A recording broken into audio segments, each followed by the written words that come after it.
kung hindi nag-matter yung pera, siguro serving my purpose na helping community. Kasi nakikita ko, struggle yung mga tao sa paligid ko.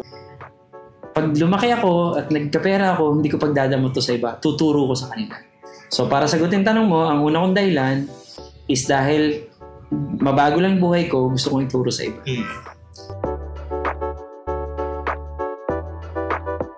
So yun, matagal tayong hindi nagkita. Mga 6 months may higit din ako. So kwento ka nga muna buong pangalan mo, anong ginagawa mo? So, Raymark, nasa digital marketing industry ako ngayon. So, we are helping Filipinos empower to have like jobs dito sa Pilipinas while we are the one connecting to the international clients kay Mike. So, that's our, parang, siguro naging purpose natin na binigay sa atin ni God is yung, kaya binigyan niya tayo ng ganung skills to connect with people outside our country and then bring the job here in the Philippines kay Mike. Okay. I'm Giancarlo Hilapo, IT professional, business partner po ni Raymark sa atin para po mas ma-spread sa mga Pilipino yung mga trabaho na nasa ibang bansa din. Ako po pala si Erickson as business partner din po ni Raymark. At yung business po namin is about SEO, mga ganun po. Mag-explain po ng business para din po talaga sa ibang tao. Para po mag-share po sa kanila. For the record, ngayon ko lang kayong dalawa na-meet. Ikaw talaga kilala ko. Okay. Para at least alam ng audience natin na wala tayong script. Ngayon lang tayo kita. Okay. Same na tanong. Ano pa ang pangarap ni Raymark? Siguro for now ang pangarap ko is personally as bilang Raymark is maging successful in terms of relationship, family, financial, emotional aspect, mental aspect of life. Kasi naniniwala ako pagka naging katulad ako ni Raymark na financially, parang may financial freedom ko. So, marami kang matutulungan na tao. Kasi ngayon pa lang na wala naman ako nakatulad mo pero nagagawa akong tumulong sa mga tao. What more kung... Nakikita ko yan. Yeah. Yan yung gusto ko. Sabi ko nga sa'yo, laging tulong kasi bumabalik siya. Tsaka what more kung i-bless ako ni God ng mas malaking opportunity. So, mas malaking may babalik ko sa community na meron ako. Kasi sometimes I struggle pero I keep committed on my personal commitment sa kanya na kahit anong mangyari, binigyan mo ko ng ganito, i-share ko sa kanila yung kung ano yung pinagkakaloob mo sa akin. Ano pa ang pangarap ni Giancarlo? Sa akin po, for future, sa family din po, tapos makatulong lang din po sa iba. Wala na pong masihigit din po para sa akin po. Tama. Hindi na po para sa akin. At si Erickson, ano pa ang pangarap niya? Pangarap po talaga is para sa future po. Para maayos yung mga future ko, para din po sa family. Yan, para po makatulong po sa iba. Yan po. Okay. So yan, bisita ko kayo ngayon. Meron ba kayong mga tanong? At least, baka sakali, pagbigyan tayo ni God, i-guide tayo ng Holy Spirit at masagot natin yung mga katanungan nyo. Siguro, start tayo kay Erickson, kay Mike. Ako talaga, Kuya Mike, first time ko po talaga makaharap ng isang Kuya Mike na Kuya Mike po talaga. Pero may tanong po ako, Kuya Mike, paano po maging isang Kuya Mike? Maganda yung tanong mo. Actually,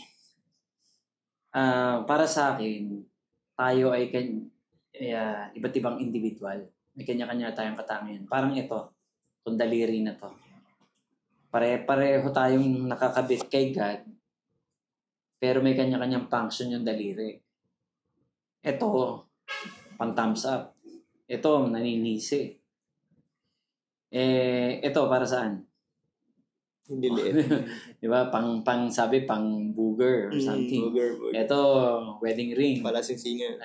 Ito, hindi maganda, diba? Middle finger. So, sa akin, parang kung mag-agree ka, hindi mo dapat pangarapin na paano maging isang Kuya Mike. Dapat paano maging isang Kuya Erickson. Na ikaw na magiging big brother isang araw. Kasi yun lang naman ang gusto ni Kuya Mike, ni Mentor Mike. Na tayo magtulungan so that we can create new champions, new leaders that will lead the next generations. Kasi we have an obligation and we have responsibility and accountability sa next generation. Dapat hindi tayo nabubuhay para sa sarili lamang. Yun. Kung lahat gusto mo, sayo, paano pag ending mo na? Samantalang kung pinasa mo, tapos yung napagpasahan mo tulad ni Raymart na marunong pa mag-improve lahat, di nagiging independent. So pag independent tayo ngayon dito sa mundong to, nagkakatulungan tayong mga Pilipino. So pag nagkikreate tayo ng jobs. So parang tulad din na Renz ngayon, may jobs na siya, natututo pa siya kasi naririnig niya palagi yan. At tandaan mo kung ano yung lagi naririnig mo, yun yung gagawin mo. Kaya nga yung parents natin, kinukulit tayo lagi. Tama ba? Oo. Ayun. Ano ba? Ikaw, Giancarlo, may tanong ka ba? Tanong ko po. Paano po maging Sir Mike na sobrang humble po kahit nasa point na po ng ganyan ang buhay? Tapos, yung meron po kasi mga tao na kahit alam mo yung wala namang pong resulta pero nandadown po siya. Mga ganun ba? Una, siguro, 3 klase kasi yung mga successful businessman yan. Yung isa, galing sa walang-wala. Yung pangalawa, na pamanahan. Yung pangatlo naman is hindi niya pinaghirapan. So, normally, yung tanong mong yan, hindi kasi lahat ng tao talaga ganun, tanggapin natin. So, naniniwala ako, makakatagpo mo yung mga tao na nararapat sa'yo. So, kung kind-hearted kang tao, matatagpuan mo rin yung mga ganung tao. Kung, tingnan mo, para ikwento ko sa'yo, nung magsasabong pa ako, laging yung natatagpuan ko rin, yung mga taong mahilig sa sabong. Sabongero din ko yan. Yun din. Saan nanggaling lahi ng manok mo? Galing Bacolod, galing US. Ganun yan eh. Nung sa Gorol pa ako, yun din lagi. Saan masarap eto, may promo ngayon sa ganito. Sa Silahis Hotel. Ganun. Sa Heritage Hotel. Yun yung mga sikat nun. So kaya nga pag pumokus ka ngayon sa improving oneself, improving one's personal relationship kay God, improving your heart, improving your mind, improving your mindset, improving oneself, magugulat ka. Yung kapartner mo, nag-a-adjust din. Tapos yung mga taong hindi mo kailangan, unti-unti rin siyang nawawala sa'yo. Yun lang yun.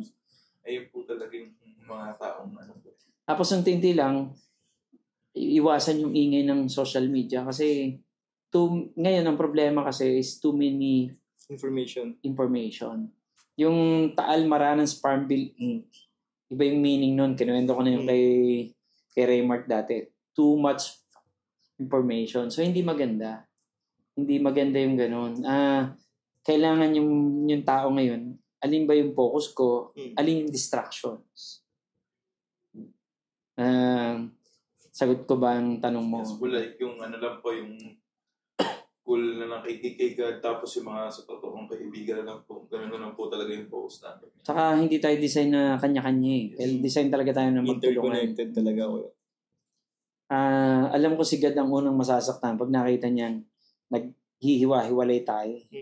So paano tayo magtutulungan? Magja-jive ka dun sa same vision, same mission, sa mga gusto mong makatulad. Tulad ng sinabi ko sa inyo kanina, a blind cannot lead another blind. Kung magpapaturo ka, doon ka magpapaturo sa isang taong nasa kanya. Halimbawa, nakita ko, ikaw race car driver ka, F1 driver ka. Gusto ko maging race car driver din. Sa'yo ako magpapaturo. Paano, halimbawa, yung isa kong anak, hindi pa marunong mag-drive, doon ba ako magpapaturo? Normally, nakita ko, ang galing naman niya sa IT. O di pagka meron akong hindi alam sa laptop ko, sa kanya ako nagtatanong. Ganun lagi yun. Ang sarap nga ng mga kabataan ngayon ng Gen Z tsaka Millennials at tsaka ng Gen A. May mga mentors na nauso na. May mga coaches, guru, kaya nga lang ang mamahal na naniningil. Ako ang tataka sila, bakit sir hindi ka naniningil? Ba't libre, Kuya Mike? Kasi nag-cry out loud ako noon kay God eh. Ang prayer ko noon, God, baguhin mo lang ang buhay ko, hindi ko ipagdadamot sa iba yung matututunan ko. So alam ko, nakita na ni God kagad yung heart ko noon. Kaya sige, ibigay ko kaya kay Mike, tulungan ko siya. O di tinitingnan niya na lang ngayon. So, ayun naman, laging sabi ko rin sa tulad ninyo na tinuturuan ko, make sure, huwag niyo na akong babalikan. Thankful ako kay God, hindi ko na kailangan yan. Hanap lang uli kayo ng 8 tao na pwede nyo turuan. Well, hindi naman lahat. Hindi nyo matuturuan yung Ba't walang tao kayo, Mike? Ba't wala? yun yung nasa book natin eh. Infinite kasi yung ano eh. So, walang tapos. So, pag naturuan nyo yung 8 taong yun, yung 8 taong na yun magtuturo din, di 16. Yung 16 na yun magtuturo, di 32. So, Yung 32 na yun magtuturo, 64. Yung 64 magtuturo na yun, 1 to 8. And so on and so forth. Domino effect na siya kayo, Mike. Yes, infinite siya. Kasi, imagine, magbabago yung bansa natin kung sa atin nagsimula. Hindi yung, ano kayang gagawin ng gobyerno ko? Bakit kami walang PhilHealth? Bakit kami walang ganito? Hanapin mo lahat ng wala, makikita mo. Pero hanapin mo rin lahat ng meron, makikita mo. Ganun lang. So, doon ka tumingin sa kayo yung totoo pa rin yung sinasabi ni Rizal. Yung pag-asa ng bayan, kayo pa rin. sa bataan. Tapos meron pang mas bata sa inyo. Na hindi naman yung tuturuan nyo ngayon. Yung mga teenager ngayon na 14 years old, 12 years old. Papasahan ng mga na po ba tayo mga businessman? Ayun, kasi unlimited na ngayon eh. information eh. Yung knowledge eh. Kaya lang, ang problema, yung iba, the challenge is only knowledge, then walang application. Tsaka yung character na nabibuild kayo. Ayun yun. Kasi character building talaga. So, ano naman kayo, Mike, sa question ko siguro, parang, since, siguro nung nag-meet tayo, na-meet mo ako nung rock bottom of my life, kaya Mike, so nakita mo yung struggle ka talaga, di ba?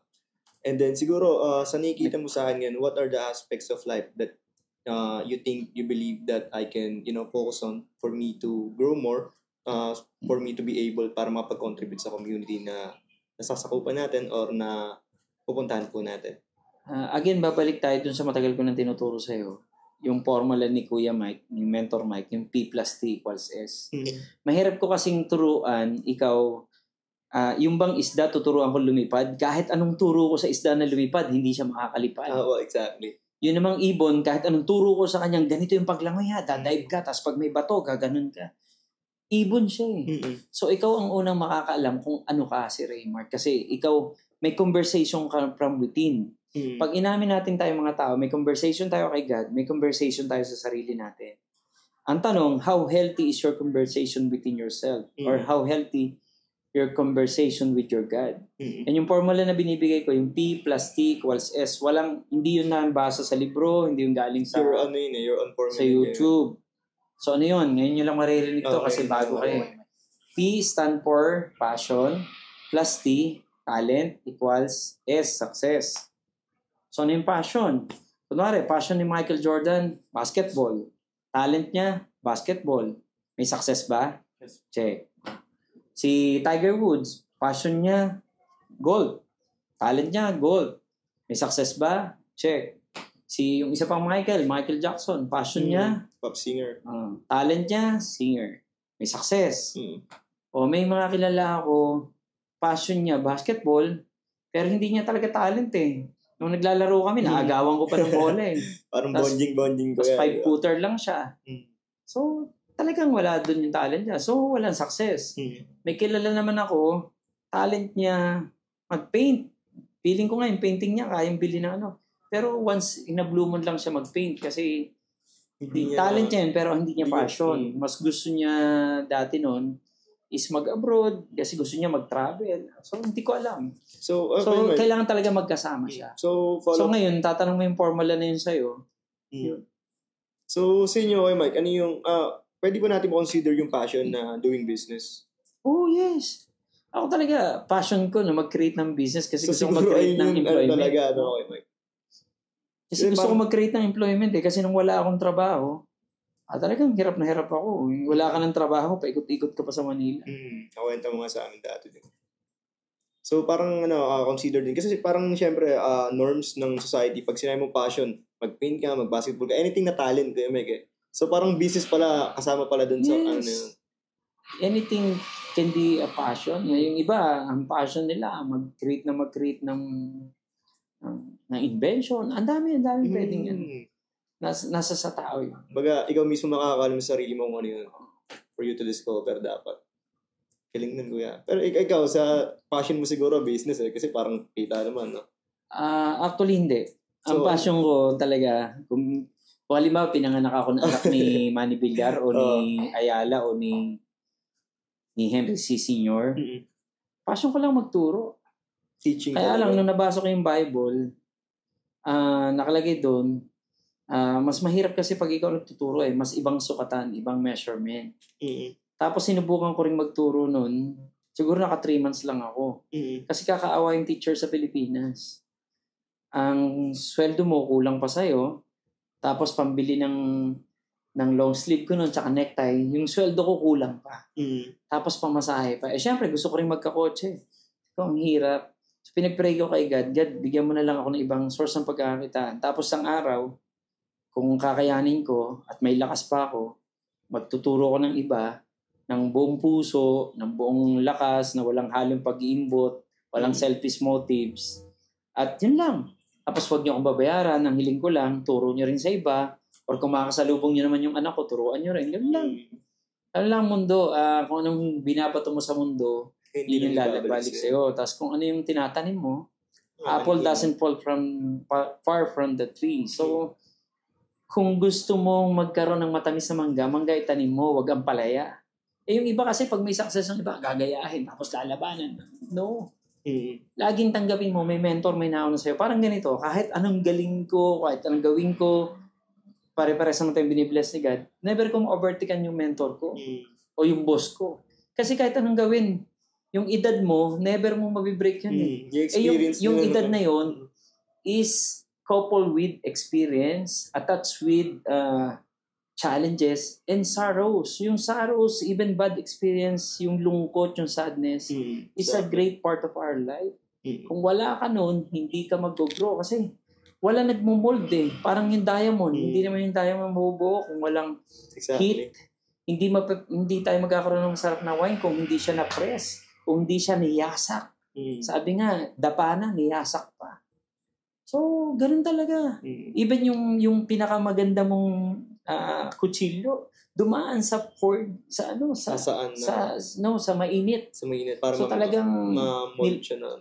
Para ma-molde ka. Even nung nagtatanim ako ng bata, pagkakita ko yung sanga, sumasala, pupunta sa kapitbahay, hahatakin ko yun ng tali para gumanon. Pag matanda na, ang hirap pasunurin. Pero kaya nga sabi ko, papasok sa mga kabataan, tapos hindi tayo magmumukhang kawawa sa ibang bansa. Sabi ng isa kong tinuturuan, hindi sir, hindi naman tayo kawawa doon, may pera nga eh. May pera nga, pero tingnan mo yung asawa niya, naiiwan niya, yung anak niya, naiiwan niya. Yung anak niya, nagda-drugs, hindi niya matulungan kasi nasa ibang bansa siya. Sir, buong pamilya. Sige, buong pamilya. Meron naman siyang pinsan, may lolo, may tiya. Okay din naman sa ibang bansa, pero ang gusto ko, mamasyal. O di ka, may rest house tayo doon. Mag-enjoy lang 6 months tayo, pero balik na. Mananawa ka eh. Mas maganda pa rin po yung kasama yung family. At saka, ang tanong ko, sino ba ang pumili sa atin na dito tayo panganak? Pwede naman tayong Korean eh. Wow, opa. Pero tanggapin natin. Filipino eh, di ba? Sikat yung pumili sa atin eh. Inasay niya, Mike, dadaling kita sa Pilipinas, magsasalita ka doon, tutulungan mo yung kapwa mo. O Raymark, magtatayo ka ng negosyo doon, magbibigay ka ng trabaho. O Giancarlo, magbibigay ka ng trabaho doon, tuturuan mo sila. O Erickson, tuturuan mo yung mga nasa paligid mo. Hindi naman, so, ibig sabihin, pinapakilaman natin si God, dito tayo, ganito yung salita ko, Tagalog, ganito yung kulay ko, yung height ko, pang Pilipino, tapos pinipilit kong maging Amerikano, gusto kong maging Caucasian. Tapos ubos-ubos yung whitening lotion sa atin. Ako lang, ganito lang tayo, yun lang. Doon pa lang Filipino. Authenticity dapat muna eh. Kung doon pa lang sa kulay mo, hindi mo matanggap eh. Paano matatanggap na mamahalin mo yung Pilipinas? Yun lang naman pinaglalaban ko eh, pro Deo et Patria, for God and country. Hanggat malakas ako, hanggat nakakasalita ako, hanggang may nakikinig sa akin, kahit isa o dalawa, pagtulungan tayo dito, imposible. Kunwari, tayo hypothetical scenario. Ako may hardware. Ikaw, meron kang painting job. Ikaw, meron kang electrical. Ikaw, meron kang household business. Bibili kayo sa akin eh. Pag bumili kayo, kumita kayo, siyempre may bibilhin din kayo. Bibili kayong isda, bibili kayong bigas, bibili kayo ng ano. Yung local economy, doon pa lang mag-grow na tayo. Kasi pag may pera lahat tayo, nagbibilihan tayo. Umiikot yung pera sa atin, doon pa lang. Hindi ako ekonomista, pero alam ko na doon sa local economy na yun, mag-grow na tayo. Kung yung local economy na yun, ma-expand sa buong bansa, 116 million Pilipinos tayo. Lahat tayo willing bumili dahil may pambili tayo, dahil lahat tayo nagkikreate. Kasi extension tayo ni God, si God Creator, dapat may creation tayo. Pero, wala kang creation. Madalas, pag sa tambayan, nakikipulutan ka na, ikaw pa yung matako sa pulutan, ikaw pa yung nakiki-MP. O di kaya naman, pag may games, hindi ka na nakikibayad ng kuryente, ikaw pa yung babad dun sa ano. Walang parang contribution kayo, Mike. Yun. Lagi tayong gusto ni God na naggaganon tayo para nagkakatulungan. Pagka gano'n na tayo, lahat nagbibilihan, ako kaysa bumili ako minsan sa malalaking mga tindahan, yung mga nasa tabing kalsada, yun ang gustong-gusto ko. Sasabihin ko sa driver ko, oops, para, dyan tayo. Bili tayo ng kalabasa, bili tayo ng gulay, bili tayo ng ampalaya, bili tayo ng lahat. O pag uwi namin, puno. Kasi alam ko, siya nagtanim noon. So doon tayo mag-grow. So, hindi siya biglang exponential. Tingnan nyo yung iba, pag nasanay sila, di ba, tourism. Uy, may bumibili Magulat kayo, 2 na nagtitinda. Maya-maya 3 na. Dito sa malamig, lahat sa malamig na. O dito, mga tindahan ng palayok na. Sa amin doon, tindahan ng balisong na lahat. Doon, ang hirap ibenta kayo ng balisong kasi may mga bawal kasi sa airplane. So yun lang, yung sinasabi ko. Pwede bang ako naman na magtanong sa inyo? Oo, sige kuya. May mahalaga kasi rin akong tanong sa inyo para maintindihan ko rin yung thoughts nyo. Kunwari, money is immaterial. Ano yung gusto mong gawin ngayon, Raymond? Siguro ako, Kuya Mike, kung kunwari, nag-matter yung pera. Kung hindi nag-matter yung pera, siguro serving my purpose na helping community. Kasi nakikita ko, struggle yung mga tao sa paligid ko. Okay. Ibaguhin ko pa yung tanong ko. Kasi dito ko nalalaman kung ano ang purpose ninyo sa buhay or passion pala sa buhay. If you were the long-lost son of Henry Sr., pinatawag ka ngayon, kapatid mo pala sina Sir Hans, sina Sir Big Boy, tapos pamamanahan ka ngayon ng 3 billion pesos. So why are you still going to wake up at 4 in the morning feeling with so much enthusiasm and eagerness and excitement? To build system, Kuya Mike. System na... Actually, ang ganda ng tanong mo kasi ngayon ko siya nararanasan To build the system of business, gawing automated yung mga business. Kasi gumigising ako not looking about anything about money. Pag gising ko, aralin ko tong bagay na to kasi gusto ko matutunan to para gawin ko yung system. Maganda yan. Passionate ka about making system digital. What about you, Giancarlo? Sa akin, pag ganun po yung nangyari sa akin, bali, gagawin ko po. Pag-aaralan po kasi mahirap po i-handle yung mga ganun kalayang pera tapos wala ka pa dun sa state ng buhay mo na yung hindi ka pa nilalagay ni God talaga dun. So, biglaan po. Ang hirap po kasi talaga nun para sa akin. Sige. Basta kahit hindi nyo kagad masagot yan ngayon, pwede nyo balikan yung tanong na yan. Kasi lalabas yung gusto nyo. Bali po, aaralin ko po ng sobra yun. Tapos, parang pagsusunugan ko ng kilay po para parang maging deserve po na maano ko yung mga ganyan bagay. Kasi ang hirap po talaga nun. Pagbiglaan po. Ang hirap po nun. Parang di ko po kaya pagbiglaan. Ikaw, Erickson, gusto kang i-dagdag? Pag sa akin po nangyari yun, yung ganung bagay po talaga. Siguro magugulat at nabibigla talaga ako po sa ganun. Pero what will you do? Why are you going to wake up 4 in the morning feeling excited pa rin with so much excitement? Siyempre, may excited po at medyo kabado. Pero yung unang gagawin ko po doon is itutulong ko po siya. Yung gusto ko po siyang itulong sa iba. Yung merong nangangailangan po talaga. Yung kailangan po talaga nila na sila po yung makatanggap ng ganong biyaya. May add lang din ako kay Mike. Say if someone will give me like inheritance 3 billion, so I will build lot of business that will give me passive income and then that will be my contribution to the community. Yeah. So, yung mga portion like yung ginagawa mo, percentage ng business na gagawin ko na yun, galing sa 3 billion pesos na yun. Kasi pag yung 3 billion na yun, gagasin ko lang, mauubos yun. Pero pag nilagay ko sa business, magiging passive yun. And then, yung pera nakikita nyo doon, pwede ko ipantulong sa mga charity, organization. And then, longevity, apakatagal nun. Kumbaga, para sabihin natin, hanggang mamatay ako, nandun pa rin yun, tumutulong pa rin yung company ko sa mga organization na yun. Okay, sige. Okay, may tigigisa na lang kayong questions before we wrap it up. May start with you. May tanong ka pa ba sa akin, Ray? Siguro ako kay Mike, ang magiging tanong mo ngayon,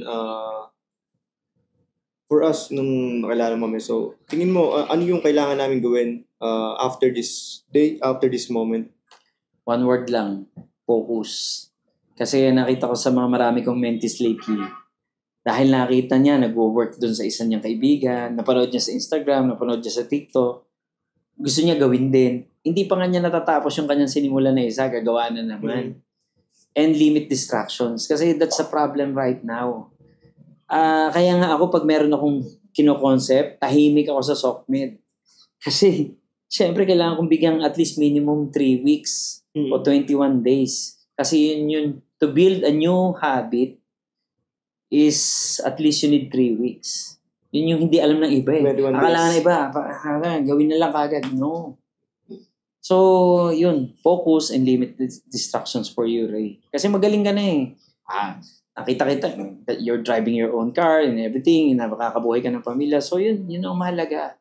Pero yung iba kasi, nagja-jump kagad ng another business. May mali rin ako doon dati kasi ang gusto ko ay survival, hindi exponential growth. So, ang pilitin nyo, exponential growth or legacy business, hindi yung mga one time lang. Pwede yun pag nag-experiment ka pa, yung mga 20s, pero sa age ko kasi, kaya nga yung payo ko, depende lagi sa demographics or sa age gap ng tao or sa age range. What about you, Giancarlo? Tapos ka na? Okay na. What about you, Giancarlo? Yung ang bali tanong ko po, paano pong mas mag-grow po sa, yung pag galing ka po sa, galing ka po sa from the scratch, tapos paano ako mag-grow tapos magiging mas mabuti ka pa sa ibang tao? Very generic yan. Siyempre, yung tulad ng sinabi ko sa iyo kanina, simulan nyo muna sa heart set, sa mindset, sa health set. Kasi yung tao, ang daming pangarap, pero kung yung heart mo hindi pa naka-align kay God, medyo sumasala pa yan. Ganon din pagsala yung mindset. Tapos wala kang habit. Kailangan kasi may binibuild kang habit. Ano ba yung habit na sinasabi ko? Morning pa lang, ano ba yung mga morning routine nyo? Kung wala kayong ganon, tapos chamba-chamba, minsan gigising alas 5, minsan alas 10 na, minsan mag-exercise, minsan hindi. Believe me, kasama yan sa routine, even exercise. Kasi kung yung maliit na bagay na hindi mo nabibilhin, magwo-walking ka na lang, magpupush up ka, magja-jumping jack, hindi mo kayang gawin, how much more yung bibilhin na magsasabi, magtatayo akong business. Kailangan mo sa business, kailangan mo ng planning, kailangan mo ng puhunan, kailangan mo ng mga resources, kailangan mo ng ano. Di lalo mo nang hindi ginawa yun. Or yung kumot mo, hindi mo malang matupi. Diba? Doon lang sa basic, makikita mo kung anong personality meron ka. At pag nakita mo, nag-i-improve na yung personality ko, yung character ko, yung integrity ko, and everything. Lahat naman kasi for improving tayo eh. Hindi yung agad pagkapanganak, hindi ako naniniwala ang ganun. Pagkapanganak, ganun na kaagad siya. Hindi. Diba? So, bigyan din tayong harsh sa ating sarili. Bigyan natin ang ating sarili ng chance to improve at least 1 inch every day. Kaya nga yung mantra slogan ni Mentor Mike is, di ba? Nakita niyo yun? Hindi ko babanggitin yung sikat na brand. Yung sikat na brand, nakalagay, sabi niya, just do it. Kasi wala namang sponsorship sa akin. Pero tayo nakalagay, do it better every day. Tapos ito pa po, Sir Mike. Ano po yung meaning po, for you po, ano po meaning po nung success? Success kasi, actually, sinulat ko yan. Nandyan, nilipat pala ni Shara, dahil balik niyan dito. Ang success kasi is, you were able to laugh, you were able to teach the next generation, and you are content and satisfied with what you're doing.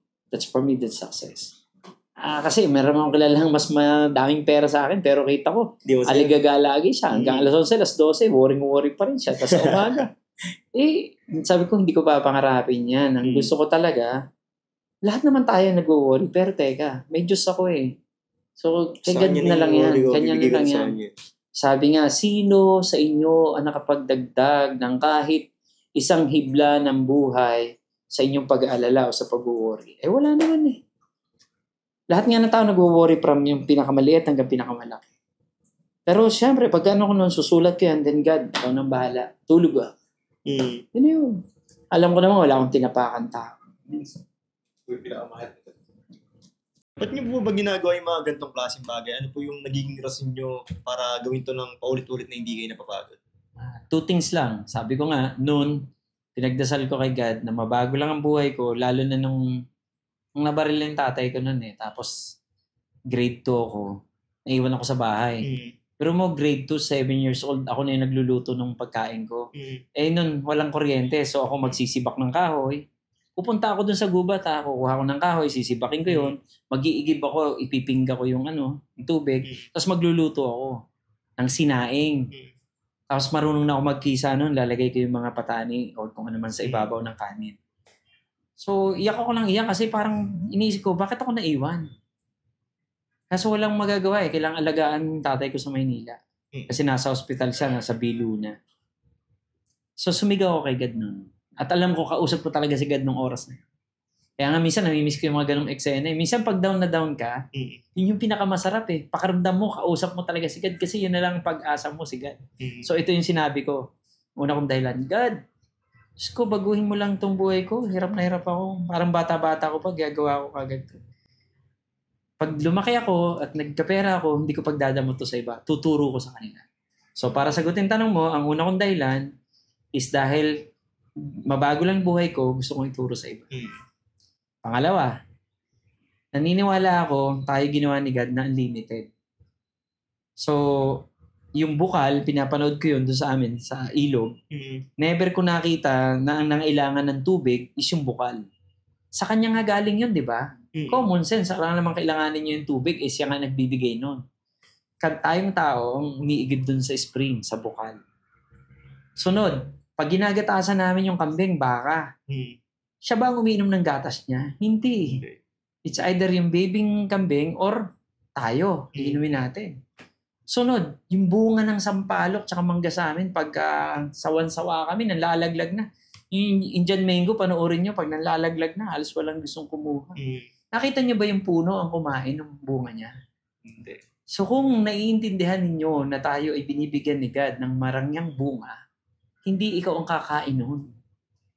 Channel of blessing ka lang para sa iba. Kaya dapat maging extension talaga tayo ni God na makapag-create dito so that may kumain din ng bunga natin. At imagine niyo kung 8 tayong kumain ng bunga, tapos 8 uli, yung tulad ng sinasabi ko kanina pa. Infinite. Ang daming. Kaya please, dun sa book natin, From A to Infinity, yun yung rason. Tapos yung pangalawang book natin, i-explain ko na bawat character, hindi tayo magpapare-pareho. Yung bagay na business sa akin, hindi bagay sa'yo. Yung bagay sa'yo, hindi bagay kay Giancarlo. Yung bagay kay Giancarlo, hindi bagay sa'yo.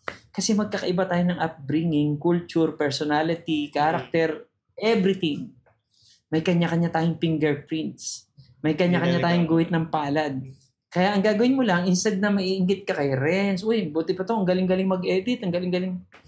Wala. Laging sasabihin mo, God, I believe in this person, I bless him, then please, show me the way. Alin ba yung akin po? Please. Alin po yung gift mo sa akin? So magugulat ka, magkakaroon ka ng eureka moment na, ito pala yung akin. Kahit nga kayo kung identical twins magkaiba pa rin kayo ng gagawin.